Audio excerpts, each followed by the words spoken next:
ഇത് മാസ് മോട്ടോഴ്സിൽ നിന്നാണ്. Hero master edge വണ്ടിയുടെ ഗിയർ ബോക്സിൻ്റെ ബെയറിങ് പോയിട്ട് ഹബ്ബ് ഡാമേജ് ആയിട്ടുണ്ടായിരുന്നു. ആ വീലിൻ്റെ ടയർ ഹബ്ബ് ഡാമേജ് ആയിരുന്നു. അപ്പോൾ നമ്മളത് ഒന്ന് കൊണ്ടുപോയിട്ട് ലെയ്ത്തിൽ കൊടുത്ത് ക്ലിയർ ചെയ്ത് എടുത്തിട്ടുണ്ട്. കാരണം വെച്ചാൽ ഈ ഭാഗമൊക്കെ ഒന്ന് പോളിഷ് ചെയ്ത് റെഡിയാക്കിയിട്ടുണ്ട്.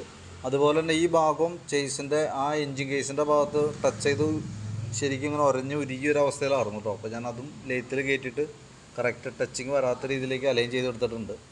അപ്പോൾ ഈ രണ്ട് പേർക്കും നമുക്ക് അഡീഷണൽ എക്സ്ട്രാ വന്നേക്കണ കേസാണ്. അപ്പോൾ ഈ ഹബ്ബ് നമ്മൾ ലെയ്ത്തിലേക്ക് കയറ്റണമെങ്കിൽ ടയറൊക്കെ അഴിച്ചു കൊടുക്കണം. അപ്പോൾ ടയർ അഴിച്ചിട്ടാണ് കയറ്റിയാണ്. അപ്പോൾ ടയർ ഫില്ലിങ്ങിൻ്റെ എമൗണ്ട് വരും, ലെയ്ത്ത് വർക്കിൻ്റെ എമൗണ്ടും വരും കേട്ടോ. ബാക്ക് ടയറിൻ്റെ മറ്റേ ബ്രേക്ക് ലൈനറൊക്കെ നമ്മൾ ക്ലിയർ ചെയ്ത് പുതിയ ലൈനറൊക്കെ ഇട്ട് ബാക്കിയതൊക്കെ സെറ്റിങ് കഴിഞ്ഞിട്ടുണ്ട്.